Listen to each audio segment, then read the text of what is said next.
Il y a un problème technique, ça fait 3 fois que je fais le partage d'écran, ça ne marche pas.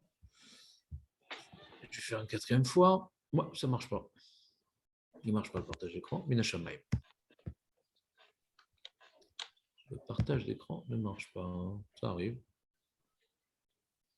C'est comme ça. Là, vous voyez quelque chose? Non plus. Non, je ne vois pas, Rav. Bon, d'accord.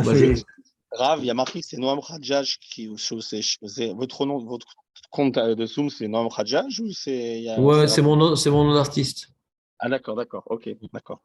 Parce que c'est notre ami Benjamin Hadjedj qui a financé la cotisation mensuelle de Zoom à l'époque où on était en Covid, et donc on est resté à bénéficier de sa largesse ô combien reconnue. Donc, il y a une question que demande le Ravi Yitzhak Abravanel, qui est la suivante. Quand on étudie la paracha de Bechukotai Telehu, bien entendu, on voit des prophéties qui vont dans un sens positif, pour commencer, et après dans un sens moins rassurant. C'est donc, bien entendu, si on fait Torah et Mitzvot, on aura ça, ça et ça. Si on fait pas Chas Shalom, il y a une sorte de dégringolade spirituelle qui va donc entraîner des punitions que malheureusement l'âme Israël a bel et bien connues. Ouais, quand on voit les punitions décrites dans la Torah, ça nous rappelle l'Inquisition, la Shoah, etc. C'est pas très tendre quand maintenant on arrive à une dégringolade spirituelle. Maintenant, la question du Abravanel, au début de la paracha, est la suivante. Quand on regarde les brachot de la Torah, donc c'est un petit passage par rapport à la description des klalotes qui est beaucoup plus long. Ouais. Quand on regarde les brachot de la Torah, alors on est étonné de voir que ce que Hachem nous promet, si on accomplit Torah et Mitzvot comme il se doit, c'est de ne pas avoir faim, de ne pas avoir de guerre, d'avoir des enfants, bonne santé, la prospérité, la fertilité, etc. Et il demande, mais pourquoi on ne parle pas qu'on aura le Olam Haba et on ira au Gan Eden, ouais. Pourquoi on ne parle pas du salaire spirituel des mitzvot? Vous comprenez la question ou pas? Vous êtes avec moi? Je ne vous vois pas tout le monde allumer tout le monde a allumé l'écran, donc je ne sais pas qui dort, qui est en train de se réveiller. D'accord. Non, je suis là, Rav, je ne dors pas. Hein, Baruch Hashem. Parce que si je m'endors, réveillez-moi. Donc, vous avez compris la question ou pas? Oui, bien sûr. C'est quoi votre réponse à vous? Alors, moi, j'en ai deux. Tu as deux réponses, très bien. La première, c'est que c'est pas. On dit que le salaire du mitzvah n'est pas dans ce monde-là, mais qui nous permet justement, si on fait Torah et mitzvot, d'être allégé dans notre quotidien. Deuxième réponse. Deuxième réponse, c'est que Dieu nous a donné les mitzvot pour nous donner le mérite de recevoir ses bienfaits, parce qu'il a créé le monde pour faire les bienfaits, et qu'on ne doit pas recevoir les mitzvot, les récompenses de Dieu. Enfin, je veux dire par là, ce qu'on a, comme le pain du pauvre. On doit pas être des mendiants. On doit quelque part avoir pour pas que nous soyons honteux de recevoir ce que Dieu nous donne, on doit avoir quelque part, entre guillemets, le mérite par les mitzvot de recevoir ce que Dieu nous donne. Donc, la deuxième réponse n'est pas très claire. Ouais, la première, elle est claire, la deuxième réponse n'est pas claire. Maintenant, on va voir les réponses du Abravanel et tu vas dire dans quelle des réponses du Rav Yitzhak Abravanel tu as voulu dire la deuxième. Ce n'est pas très clair ce que tu veux dire. Je ne vois pas en quoi vraiment ça répond le fait qu'on n'a pas pu parler du salaire spirituel, mais du salaire matériel, le pain du pauvre, je ne vois pas en quoi ça répond directement. Indirectement sûrement, mais directement. Tout ce que Dieu nous donne, c'est en vrai un cadeau. Mais on ne doit pas avoir l'impression de recevoir un cadeau. On doit avoir l'impression de, quelque part, entre grands guillemets, le mériter par l'accomplissement des Torah et Mitzvot. On ne doit pas recevoir ce que Dieu nous donne, la femme, la belle famille. Mais pourquoi il ne parle pas? On parle à ça. Mais il le donne, mais il en parle de ça. Oui, il en parle, mais la Torah, elle en parle. Oui, seulement si on fait Torah et Mitzvot. Pourquoi? Parce que c'est à travers la Torah si la question, je reprends. La question d'Abravanel, c'est voilà, Imbechu Kota et Telechu. Si vous faites Torah et Mitzvot, ouais, vous aurez le Gan Eden, vous aurez un Chelek, le Olam Haba. Je n'ai pas compris en quoi ce que tu dis, ça répond à cette question. Voilà, c'est la mitzvah, l'accomplissement de la mitzvah est un moyen pour avoir le mérite de voir ça. d'avoir ça. Ce n'est pas quelque chose qui doit nous tomber du ciel comme ça sans qu'on fasse rien du tout. Et pourquoi Donc, ce n'est pas écrit? Pourquoi ce n'est pas écrit dans la Torah?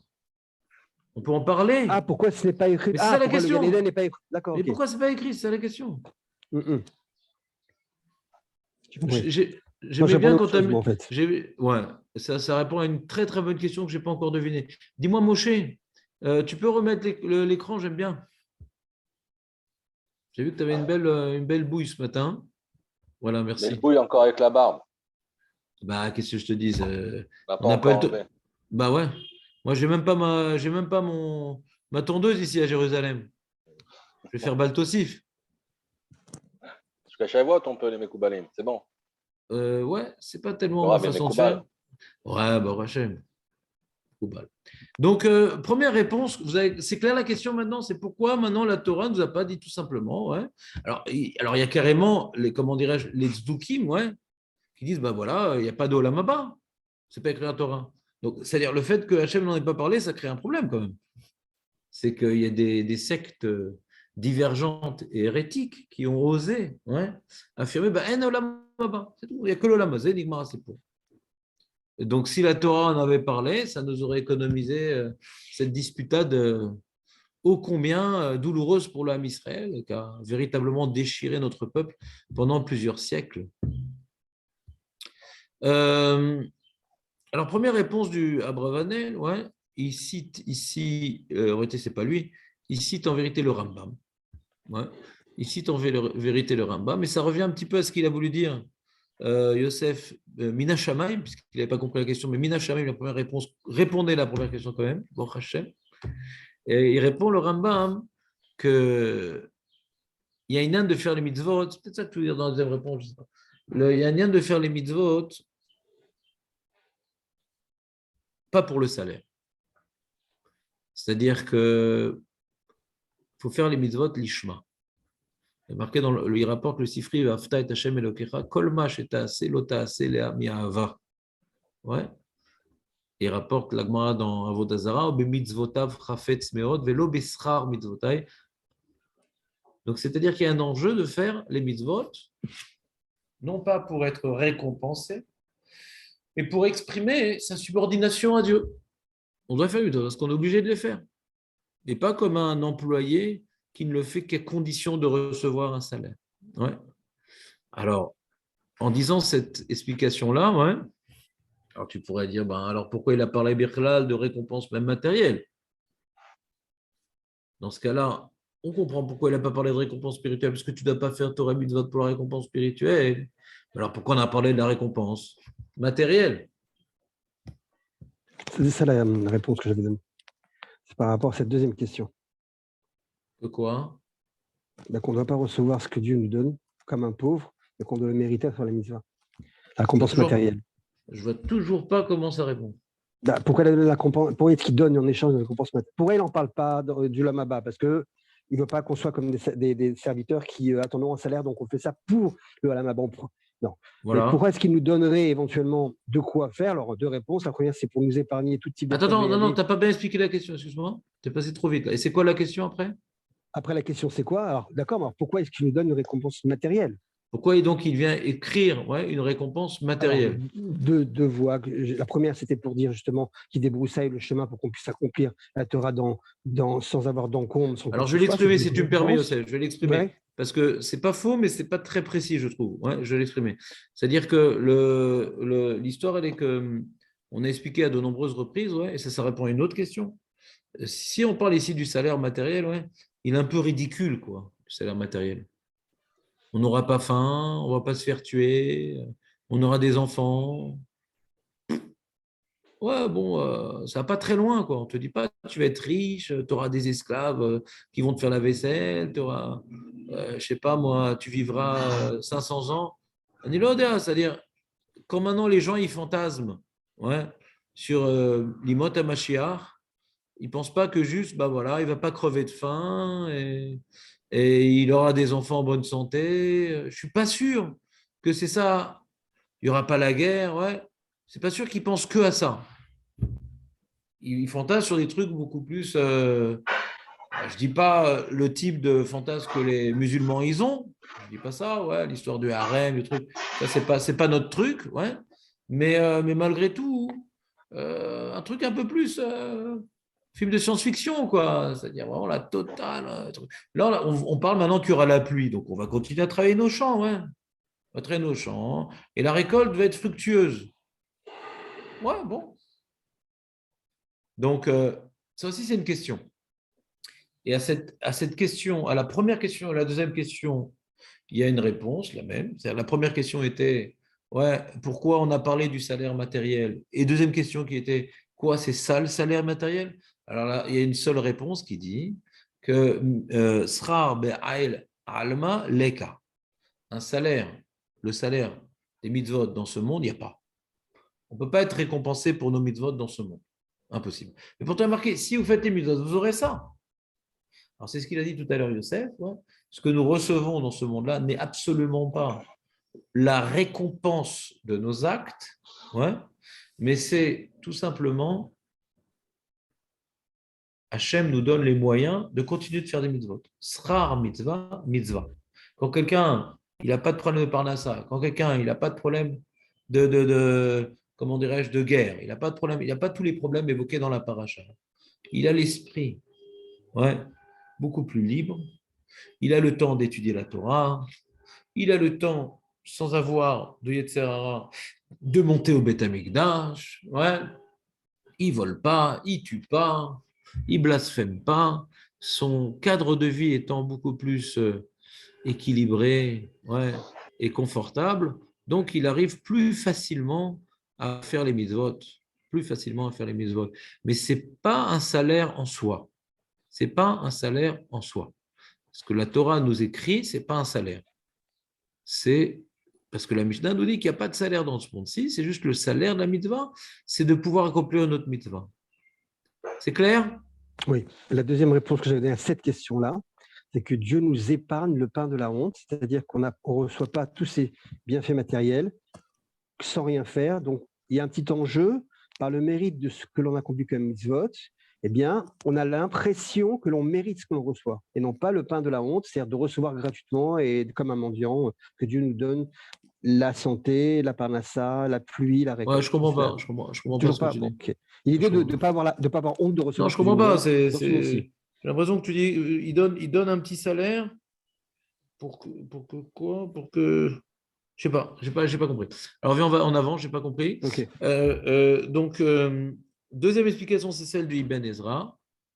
Je vous lis ses propos. Les filles d'Arati chez Torah Nitna la kol. La Torah les donne à tout le monde. Ouais. Le philosophe juif, il peut la comprendre. L'agriculteur, presque illettré aussi, il va aller au shiur, il va écouter les psukim, les trucs. Donc la Torah, elle est ce qu'on appelle un pshat, c'est-à-dire un sens premier. Ouais. Elle vient en général, la Torah ne pas parler de sujets complexes. C'est souvent des sujets que tout le monde peut comprendre, parce que tout le monde doit comprendre. Donc la Torah a été donnée aux hommes, pas aux anges, pas aux philosophes. Donc la Torah, elle doit s'adresser à tout le monde. Et la notion de Olam Haba, de Gan Eden et tout, c'est très compliqué. C'est très compliqué à écrire sans générer des ambiguïtés. C'est très compliqué, ouais, à, comment dirais-je, à exprimer quel terme ça va être. La Torah, elle est condensée. Elle ne va pas nous faire un livre entier sur l'Olam Haba. Ouais. Si elle parlait de ça, elle va dire, voilà, Torah Olam Haba, c'est quoi Olam Haba, ouais. Donc il dit, Ibn Ezra dit, la Torah préfère ne pas en parler que en parler est induire en erreur. Préfère ne pas en parler qu'en parler et que ça s'écrit de telle manière qui sera forcément pas compréhensible pour tous, ça va t'induire en erreur. Et comme c'est un yesod, alors si tu me demandes, ben, il y a certains sujets dans la Torah qui sont compliqués et pourtant la Torah l'a écrit. Et si tu demandes sur Ibn Ezra une bonne question, tu vois l'histoire, après la faute du veau d'or, Moshe Rabbeinu il s'est mis derrière le rocher, et Hachem il est passé, il y a des trucs super compliqués qui sont écrits dans la Torah. Et ben, alors pourquoi ça non? Vous comprenez la question que j'ai sur Ibn Ezra? Non? Vous avez compris déjà le Ibn Ezra? Oui, là on peut dire, parce que là on est concerné, donc par exemple le passage de Moshe devant devant Hachem, ça ne concerne pas directement. Il y a fait méode. Belle réponse. Déjà, première réponse de Maître Baruch, c'est que ça nous intéresse. On va vouloir comprendre c'est quoi le Olam Haba et on risque de prendre des pistes hérétiques ou commencer à être à côté de la plaque. Donc, Hachem, il a laissé ça dans la main des sages de nous expliquer le Olam Haba. Il a laissé ça dans la main des sages. Ouais. Qu'en vérité, eux-mêmes disent qu'ils ne savent pas grand-chose sur l'Olam Haba. Ouais. C'est-à-dire, on ne sait pas comment ça va être tant qu'on n'y sera pas, etc. Donc, en valeur absolue, ça reste un sujet compliqué, même pour les sages. Ouais. Pas parce qu'on a perdu la définition avec la galoute, parce que le Rambam nous explique que c'est une réalité tellement différente de la nôtre. Oui, ce que j'appelle Olam Haba, les amis, ce n'est pas l'Imot HaMashiach. Ouais. Des fois, on se trompe. Des fois, Chazal, il parle de l'ère messianique en l'appelant Olam Haba. Ouais. C'est un terme assez général, Olam Haba. Mais si on veut être rigoureux au niveau terminologique, Olam Haba, ce n'est pas Olam Hazé. D'accord? Et dans le Olam Hazé, la fin du Olam Hazé, c'est l'Imot HaMashiach. Dans le monde dans lequel nous vivons aujourd'hui, avec notre corps de chair et de sang, avec les nuages, l'atmosphère, les vaches, les mouches, tout ça, il y aura à l'époque du Mashiach. Ouais. Et donc ça, c'est dans le Olam Hazé, dans ce monde-ci, mais c'est un monde dans lequel il y aura une amélioration de notre sort et un dévoilement de la volonté divine et une acceptation des nations de sa royauté sur le monde. Mais en tout cas, ça sera un monde matériel tel que nous le connaissons. Olam Haba, c'est déjà un monde spirituel. Et nous n'avons pas la possibilité de savoir exactement comment c'est, parce que, étant de réalité matérielle, c'est pour nous inconcevable. C'est quoi un monde sans le corps? Ouais. Donc, le maître Baruch nous dit, ce qui s'est passé au sujet de Moshe, c'était quelque chose de très profond, de très truc, etc. Donc la Torah nous le décrit à sa manière et c'est difficile d'accès, mais c'est pas fondamental. C'est-à-dire, toute la Torah est fondamentale. Tous les enseignements de la Torah sont fondamentaux. Je ne dis pas que ce n'est pas important, mais je dis ce n'est pas un des fondements du judaïsme. On voit que le Rambam, il a placé sur 13 points le fondement du judaïsme, et quand maintenant on se trompe dans un des fondements du judaïsme, alors on est à Picoros, ouais. Donc la Torah préfère ne rien dire pour laisser aux Rachamim le soin de bien expliquer pour qu'il n'y ait pas d'ambiguïté sur un des fondements du judaïsme. Voilà. Et maintenant, s'il y a des tzdukim qui sont trompés, c'est leur problème. Dès que de toute façon tu refuses la loi orale, quelle que soit ton explication du Olam Haba, tu es déjà à Picoros. Donc ça ne change pas grand-chose. Ouais. À partir du moment qu'ils ont repoussé la loi orale, ils ont dit que les tefilines, ce n'est pas une petite boîte sur la tête, etc., etc. Et le Shabbat, on ne doit pas avoir un feu allumé, etc., etc. Peu importe maintenant, est-ce qu'ils croient dans l'Olam Haba, ils ne croient pas. De toute façon, ils sont déjà à Picoros. Donc la Torah, elle ne s'est pas adressée pour éviter que les tzdukim prennent la parole. La Torah, elle s'est adressée pour que l'âme Israël, qui est Ma'amin Bachem ou Bemoshe Avdo, qui est Ma'amin Bachem et en Moshe et dans les héritiers spirituels de Moshe, donc les Chachamim. Alors pour qu'ils aient un message adapté à leur compréhension. Donc si maintenant quelqu'un a une question, il va voir un rabbin, il va dire c'est quoi l'Olam Haba, il va lui donner des éléments de réflexion, c'est quoi le Gan Eden, c'est quoi l'Imot HaMashiach, etc. Et sur ça, il y a des marloquettes, c'est pas très clair, etc. Mais l'Oméchané, c'est pas très clair. C'est-à-dire, vaut mieux, comment dirais-je, avoir quelque chose où il y a des marloquettes, on ne sait pas, plutôt que la Torah dise quelque chose et on prenne une mauvaise direction et qu'on comprenne quelque chose de faux. En général, c'est comme ça aussi dans l'enseignement. Quand j'ai une réponse que je pense que le public auquel je m'adresse va comprendre partiellement, et donc va donc déformer la réponse que je vais donner, des fois, il aurait été plus, comment dirais-je, adapté de se taire et de ne pas donner la réponse. Il vaut mieux ne pas rester sur sa question, que la personne elle ait une réponse qui est fausse. C'est pour ça que je vous invite fréquemment à réviser, à approfondir, etc., pour que vous ne croyiez pas que j'ai dit quelque chose que je n'ai pas dit en vérité. Il vaut mieux ne pas avoir une explication que retenir une explication qui est fausse. Ouais. Donc, il faut faire très attention de bien comprendre ce que l'enseignant a dit. Et quand on a un doute, n'hésitez pas à l'appeler. Il vaut mieux ne rien savoir que savoir du faux. On continue. Donc ça, c'était la réponse du Even Ezra, que comme c'est un sujet très abstrait, la Torah ne peut l'exprimer de manière même élémentaire, parce que ça demande beaucoup de versets, beaucoup d'approfondissement. Très bien. Ça, c'est deuxième réponse. Troisième réponse du Il a rapporté qui, je ne me rappelle plus.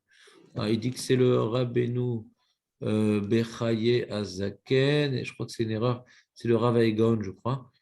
Une fois, j'avais vu dans les sources. Ouais, il rapporte ici, corrigé. Ils ont corrigé dans cette version, c'est le Ravaï. Ouais.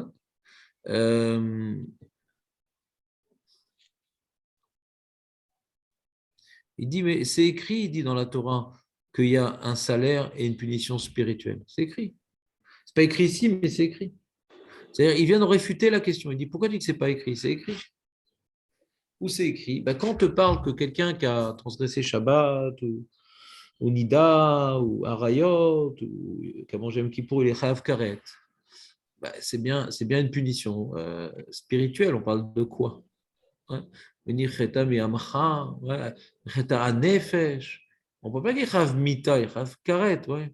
Donc on voit dans la punition que la Torah évoque une punition qui s'applique dans l'au-delà. Dans l'au-delà. Donc, dans la bonté divine, on imagine que s'il y a une punition dans l'au-delà, ben celui qui n'est pas Chayav Karet, alors il a quelque chose de positif, par déduction. Mais il y a déjà une base qui nous permet de comprendre qu'il y a quelque chose qui se passe dans l'au-delà. Tout n'est pas au lamazé. Il y a des choses qui se passent après. Si c'est dans la punition, alors plus forte raison dans la récompense. Donc, la question qu'on pourrait avoir sur notre paracha, pourquoi on n'en parle pas ici? D'ailleurs, on en a parlé qu'il y a quelque chose après la vie. Alors pourquoi on n'en parle pas ici? Sur ça, il faut reprendre les premières réponses. C'est qu'ici, on ne veut pas nous apprendre le salaire qu'on va avoir, on va apprendre comment Hachem il vient nous accompagner dans notre obéissance et dans notre désobéissance. Lorsqu'on obéit, il nous accompagne, on nous donne les moyens de continuer à obéir et de manière de plus en plus aisée.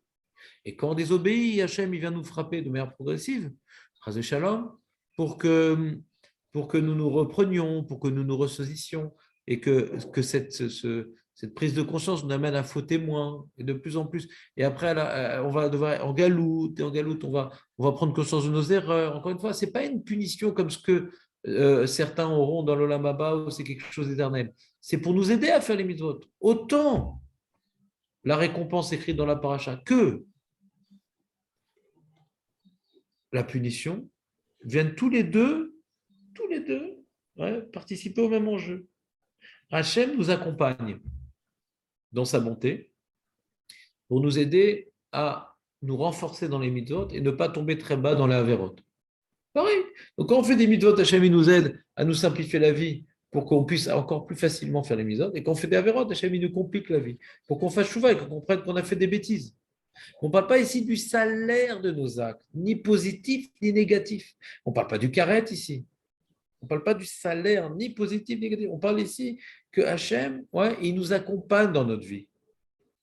Et il nous aide à accomplir les mitzvot avec plus de facilité ou à, à faire des vérotes de manière de plus en plus dure parce qu'on souffre. C'est clair ce que je vous ai expliqué? C'est la première réponse, quelque part. Ça ressemble à la première réponse.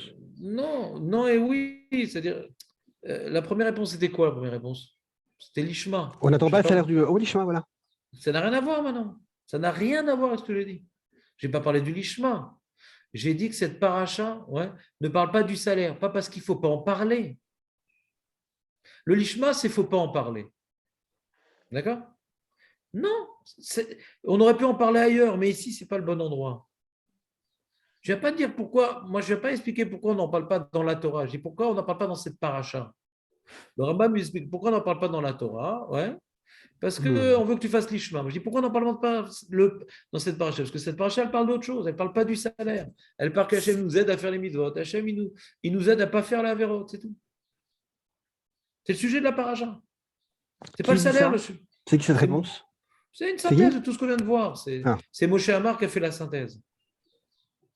Très bien. Ça ressemble plus à la deuxième réponse. La deuxième réponse Non, la deuxième réponse, c'est que c'est compliqué philosophiquement. Ouais. Et la troisième réponse... La réponse D. La troisième réponse... Qu'est-ce qu'on vient de dire? Ce que tu viens de dire. On ne voit pas d'allusion de récompense, seulement de punition. Ah oui, on devine la récompense par la punition. Razak. Il rapporte l'enseignement de la Masechet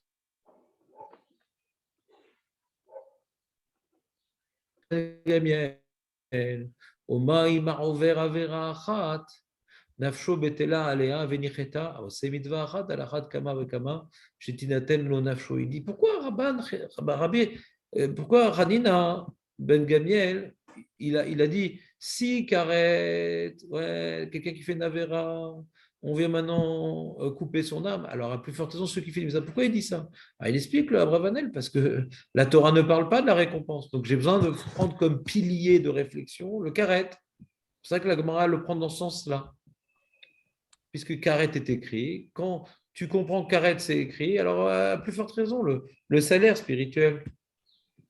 Donc, c'est-à-dire que, donc, si on revient à cette troisième réponse, c'est écrit donc la punition spirituelle et de déduction le salaire spirituel, mais pas dans cette paracha. Parce que cette paracha, elle parle d'autre chose. Qu'Hachem, il nous aide à accomplir le mitzvot et il nous aide à ne pas faire d'avéro. Comme titre de cette paracha Bechukotai, c'est l'aide divine pour faire des mitzvot et l'aide divine pour ne pas tomber plus bas dans l'avéro. Ou pour faire tchouva quand on est tombé tout en bas. C'est une aide divine, cette paracha. Les gens, ils voient ça comme étant une klala. Les klalotes, ouais. Oui, une klala, c'est Hachem, limite mon potentiel matériel pour me faire prendre conscience de mes erreurs. Ouais. Et par cette prise de constat, ou moi, ou mes enfants, ou mes petits-enfants, ça dépend, des fois ça prend du temps, ouais, ben, il y aura une... ou bien mon voisin, l'Oméchané, pas tout le monde réagit. L'Oméchané, qui le fera? En tout cas, de voir la Shoah, en tant que quelqu'un qui n'a pas connu personnellement la Shoah, ça m'a fait faire tchouva. De voir qu'il y a une mission éternelle du Ham Israël et qu'elle est en danger, et que l'histoire du Israël est inique, et donc c'est pas hasardeux, il y a sûrement un Dieu qui est derrière tout ça. Ouais. Donc même si les gens qui étaient dans les camps Patou ont fait tchouva, mais en tout cas, l'histoire qui s'est passée a fait tchouva à des gens comme moi. C'est une klala, mais qui a amené une bracha. Tout ce qu'Hachem il fait, c'est pour le bien. Alors c'est vrai que quand quelqu'un il a fauté toute sa vie, et qu'il arrive dans l'Olam Haba, alors pour le bien, c'est compliqué, parce que là, il n'aura plus d'Olam Haba. Il aura des fois un enfer éternel. Ouais. Il a eu une vie d'enfer, ben ça continue après. Donc, tout est pour le bien, Nahon, mais les familles, la personne, quelqu'un qui se coupe les deux mains, il ne peut pas vouloir prendre des cours intensifs de piano, il n'a plus de main. Donc, c'est vrai que tout est pour le bien, la mazé. Tout est pour le bien, la mazé. Tout est pour le bien. Celui qui n'a pas fait ce qu'il devait faire, et on ne sait pas. On a tellement l'habitude que tout est pour le bien dans la mazé qu'on croit, il est tov. Après la mort, il est tov. Kolazman, cher ner dolek, et cher letaken. Tant que la bougie est allumée, on peut encore réparer. Après, c'est trop tard. C'est quoi, c'est trop tard. Donc, c'est plus pour le bien. C'est fini. Là, ce que j'ai fait, c'est fini. Nigma. Vous comprenez ou pas? C'est un peu angoissant, mais il faut savoir qu'il y a un moment où c'est fini, quoi. Il n'y a plus de rattrapage. Vous me suivez ou pas? Ça vous angoisse? Oui. Non. C'est angoissant, quand même. Non, ça va très bien.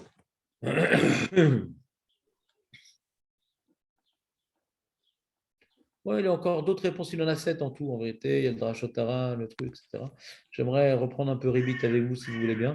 C'est bon, c'était sympa. Dan, je ne t'entends pas beaucoup. Comment ça va, Dan? Magnifique, le prochain. Tu as appris des choses quand même ou pas? Ah bah oui. Bon, ces trucs qu'on a déjà parlé en long, en large, quoi. Ouais, bien sûr, bien sûr. Bon, j'essaie juste de leur donner, de les restructurer de manière linéaire. Ouais, il rapporte après le Drachotara, le Kuzari, le truc. Bon, Aïn Sham. Il dit quoi, le Kuzari? Ouais, autre chose. Donc, le